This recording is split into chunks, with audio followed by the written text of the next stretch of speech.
everyone, it's Aparri here, and welcome back to another brand new Animal Jam video. And in today's video, I'm feeling like I just want to watch some people fight to the death today. So that's what we're going to be doing. Yes, today I am finally going to be recording another brand new Animal Jam Hunger Games video, because the support and everything on the last one was absolutely insane, and the last one was about 2 months ago. So I thought we would do it again today, and I went ahead and mixed up the districts differently from what they were last time. So I'm not going to waste any time here, and let's just get right into who are in these districts. So for District 1, we have Wisteria Moon and Clark Stacy, which is a very dynamic duo if you ask me. Then in District 2, we have myself, everybody give me a round of applause, and Julian too. And in District 3, we have Bepper and Bruiser, the double Bs. In District 4, we have Wootmoo and Wolfie Cat, the double Ws. In District 5, there's Lilac Petal and Twinkle0122. In District 6, once again, I made it the Hackers District, so we have Wretched Jungle and F-Man, and I'm really curious to see what these guys are going to do out on the Hunger Games battlefield, because it was pretty interesting last time they played. And then in District 7, we have Wooshy Woo and Snowy Claw. 8, we have Jelly Jones and Love with Songs. For District 9, there is Slushy2151 and My Mom is Cool, which is a great username. In District 10, we have Pero and Marillo and a new competitor, Cookie Swirl C. And in District 11, we have Blue XOX and Cena32. And finally, just like the last Hunger Games, we have the district with you guys in it. District 12, which has Aparri 1 and Aparri 2. And Aparri 1 is going to be all of the males watching this video right now. And Aparri 2, I made a female, so all of the females watching right now, you are Aparri number 2. And now that you guys know who are in the districts, go ahead and comment down below who you think is going to win, and try not to look at any other comments because it might spoil it for you. But yeah, go ahead and comment down below who you think is going to win. And now let's get right into the first day. So the first thing up in any Animal Jam Hunger Games is obviously the bloodbath, and it says, as the tributes stand on their podiums, the horn sounds. Wootmoo runs away from the cornucopia, Clark runs away from the cornucopia, Twinkle runs away from the cornucopia, F-Man runs away, and then Wretched Jungle breaks Bruiser's nose for a basket of bread. Oh my god, the Hacker District is already causing mayhem. Like, really, Wretched Jungle? I mean, I know it's the Hunger Games, but that's just some petty stuff right there for a basket of bread. And then My Mom is Cool runs away from the cornucopia, Jelly Jones runs away, Wisteria Moon runs away, Blue XOX runs away, Snowy Claw runs away, Slushy2151 runs away, and then Wolfie Cat finds a bag of explosives. Oh boy, please do not blow me up, Wolfie Cat. Then Cookie Swirl C runs away from the cornucopia, and Aparri and Bepper fight for a bag, but Aparri gives up and retreats. Oh my god. Isn't Aparri such a nice brother, guys, for giving that bag to his sister? Like, what a nice guy. And then Wooshy Woo finds a bag full of explosives just like Wolfie Cat. Then Pero runs away from the cornucopia. Then Cena runs away from the cornucopia. Aparri 1 runs away from the cornucopia. And Aparri 2 runs away from the cornucopia. And then Love with Songs severely injures Julian 2 and then puts him out of his misery. Wait, does that mean that Julian is dead? Oh my boy, I think we already have our first death, guys. And it's of the King Bean himself. King Julian has been slain, everybody. And then finally, Lilac Petal finds a canteen full of water. Okay, well, that was a pretty interesting bloodbath. We already have our first death, which is Julian 2. And now let's start reading what happens on day 1. So the first thing up is that Blue XOX discovers a river. Good job, Blue. And then My Mom is Cool and Love with Songs threaten a double suicide. And then it fails and they both die. Oh my god, so My Mom is Cool and Love with Songs just immediately died after failing a double suicide attempt. That is like a failed Katniss and Peter right there. So sorry, My Mom is Cool and Love with Songs, but you're dead now. And then Wooshy Woo attempts to climb a tree but falls to his death. Oh my god! We have another death right after that from Wooshy Woo because he's bad at climbing trees. And then, oh my god, Bruiser shoots an arrow into Aparri 1's head. There are so many deaths going on right now. This is crazy. And then Lilac Petal dies from hunger, and Twinkle0122 silently snaps Wolfie Cat's neck. And then F-Man severely injures Cena32 and leaves him to die. And oh my god, how many deaths just happened right there? Like, I'm pretty sure that was over 5 deaths in the last 10 seconds. And that is absolutely crazy, and it just goes to show that you never know what's gonna happen out here in the Hunger Games. And then up next, Wootmoo receives medical supplies from an unknown sponsor. Pero and Marillo travels to higher ground. Then Slushy2151 discovers a cave. Jelly Jones stalks Snowy Claw. Then Aparri 2 injures herself, but she doesn't die, so all you girls out there are still alive. And then Wisteria Moon practices her archery. Cookie Swirl C picks flowers. Bepper tends to Aparri's wounds. Oh, what a nice sister. And I love how this game just knows that we're brother and sister, and then Bepper tends to my wounds. That is just pretty great. And then Clark receives a hatchet from an unknown sponsor, and Wretched Jungle questions his sanity. Seems like a pretty logical thing for a hacker to do. And now here are the first 8 fallen tributes. Oh my boy. The first one is Julian 2 from District 2. Then we have My Mom is Cool from District 9. Love with Songs from District 8. Wooshy Woo from District 7. All of the guys watching this video right now from District 12. Lilac Petal from District 5. Wolfie Cat from District 4. And then finally, Cena32 from District 11. And now here's a quick little update on everybody that's still alive because we just had a ton of deaths right there. So most of the people in the first row are still alive, and then Wolfie Cat and Lilac Petal died. And also the hackers are still alive, which is pretty scary, so hopefully they don't kill me. And then 5 people out of the last 2 rows of people are dead, so that's pretty insane. But now let's move on to night 1. So night 1, here we go, and the first thing that happens is that Clark attempts to start a fire but is unsuccessful. Aw, poor Clarky is gonna go to bed cold tonight. And then Wretched Jungle receives an explosive from an unknown sponsor. Oh my god, who would give one of the biggest hackers in the game an explosive? And then Wisteria Moon sets up camp for the night. Bepper receives a hatchet from an unknown sponsor. And then Jelly Jones, Bruiser, and Perro Amarillo discuss the games and what might happen next in the morning. And then Fman122 and Wootmoo run into each other and decide to truce for the night. Wow, Wootmoo decided to truce with Fman instead of killing him. What the heck, Wootmoo? And then Aparri and 2, Twinkle0122, Snowy Claw, and Cookie Swirl C tell each other ghost stories to lighten the mood. Then Aparri is unable to start a fire and sleeps without warmth. And Slushy2151 looks at the night sky and Blue XOX questions her sanity. So it looks like nobody really died on night 1, but now we're moving on to day 2. And there's a lot of group scenes here, so I have a feeling that there's gonna be a lot of deaths in this day. So the first thing that happens is Twinkle0122, Wretched Jungle, Cookie Swirl C, Snowy Claw, and Perro Amarillo track down and kill Clark! God, all of these people are Clark murderers. Just look at these jammers. You guys should be grateful for Clark. He made Animal Jam, but instead you tracked him down and killed him. That is just low. And then Bepper overhears Jelly Jones and Wisteria Moon talking in the distance, so it looks like Jelly Jones and Wisteria Moon have a little bit of an alliance going on there. And then Slushy2151, Fman122, Blue XOX, and Bruiser hunt for other tributes, so that's another alliance. Then Wootmoo questions his sanity, Aparri and 2 receives an explosive from an unknown sponsor, and Aparri searches for firewood. But now here we are at an arena event already, which is really weird, because the last time I did a Hunger Games, it happened around day 6 or something like that. So this is happening really early on, probably because a lot of people already died. But let's go ahead and see what happens. So it says the remaining tributes begin to hallucinate, and then Wretched Jungle and Wisteria Moon decide to jump down the rabbit hole to Wonderland, which turns out to be a pit of rocks. Oh my god, so Wisteria Moon and Wretched Jungle literally just jumped into a pit of rocks thinking that it was Wonderland or something. Like, I don't know what they were thinking, but regardless, they're both dead, so bye Wretched Jungle and Wisteria. And then Bruiser survives, and then Snowy Claw and Wootmoo decide to jump down the rabbit hole to Wonderland, which turns out to be a pit of rocks. So Snowy Claw and Wootmoo have the same exact hallucinations that Wisteria Moon and Wretched Jungle had. And then Twinkle0122 mistakes Slushy2151 for a bear and kills her. Then Fman survives. Perro Amarillo hugs a tracker jacker nest, believing it to be a pillow. And then Bepper drowns Blue XOX, who she thought was a shark trying to eat her. So oh my god, there are so many deaths going on right now. Like, this is insane. And then, oh my god, no! Aparri eats a scorpion thinking it is a delicate dessert. No, I died. I wanted to win so bad so I could go to Victor's Village with Bruiser. But I'm dead now, so sorry for everybody that voted for me in the comments. And then Aparri and 2 drowns Cookie Swirl C, who she thought was a shark trying to eat her. So all you girls watching just murdered Cookie Swirl C thinking that she was a shark. And then finally Jelly Jones survived. So that was an absolutely insane arena event, and there were 10 people that died. My boy Clark Stacy from District 1, Wretched Jungle from District 6, the other person from District 1, Wisteria Moon. Then we have Snowy Claw from District 7, Wootmoo from District 4, Solushi2151 from District 9, Perro from District 10, Blue XOX from District number 11, Aparri from District 2, and finally Cookie Swirl C from District 10. So now let's see all the people that are left. So for the first 3 districts, we still have both of the people from District 3 alive, Bepper and Bruiser, and then Twinkle is still alive from District 5 with 3 kills. That is so many. And Fman is the only person from the Hacker District left. And then finally, we only have 2 people alive still from the last 6 districts, and that is Jelly Jones along with all of the girls watching this video right now. So if you're a girl and you're watching, you have a chance to win this Hunger Games. Like, this is really close. And now we are moving on to night 2. So on night 2, Jelly Jones attempts to start a fire but is unsuccessful. Aparri and 2 sets up camp for the night. Bepper sets up camp for the night. And then Fman122 begs for Twinkle to kill him, but she refuses, keeping Fman alive. And why would you do that, Twinkle? If Fman was literally just asking you to kill him, why wouldn't you do it? Like, he's one of the biggest hackers in Animal Jam. And then Bruiser attempts to climb a tree but falls to his death. So guys, the person that won the last Hunger Games is now dead. And now we have another event which is called the Feast. And the Feast is where the cornucopia is replenished with food, supplies, weapons, and memoirs from the tributes' families. Twinkle0122 decides not to go to the feast, and Aparri and 2 and Fman get into a fight over raw meat, but Aparri and 2 gives up and runs away. And then Bepper and Jelly Jones both decide not to go to the feast. And now we're on to day 3, and I'm pretty sure there's only 5 tributes remaining. So the first thing that happens is that Bepper camouflages herself into the bushes, and then Fman122 throws a knife into Aparri and 2's head. No! Oh my gosh, I'm so sorry sorry to all the girls watching this video right now. And then Twinkle practices her archery, and Jelly Jones is pricked by thorns while picking berries. And now 2 more cannon shots can be heard in the distance. Bruiser from District 3 and Aparri 2 from District 12. And now here we are on night 3. Jelly Jones tries to sing herself to sleep, and then Twinkle0122 catches Pepper off guard and kills her! Oh my god, Twinkle just killed my sister! And now I'm gonna have to root for F-Man because I definitely don't want Twinkle to win, and I think it would be pretty funny if a hacker won. And then the last thing that happened is F-Man122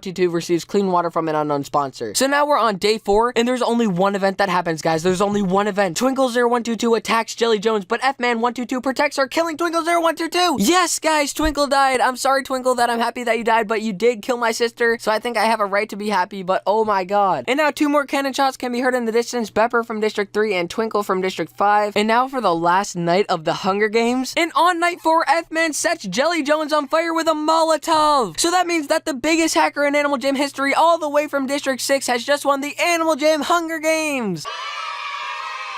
Let's all give him a round of applause for a very well-played game. And here are the rankings of that very insane Hunger Games. We have, of course, F-Man coming in at number 1 in District 6 with 4 kills. And then we have me coming in at 8th place from District 2, which I'm pretty happy with. I mean, I didn't get into the first row of people, but I'm still pretty happy with number 8. And then we have Julian2 taking up the rear down here in 24th place. But yeah, guys, I really hope you enjoyed today's video. And if you did, then make sure you slap a like on it. And then also leave a reply to the comment that you left at the beginning of this video, saying whether you guessed who would win right or not. And with that being said, thank you guys so much for watching today's video, and as always, don't forget to hit that like and subscribe button right in the face, and I'll see you guys in my next video.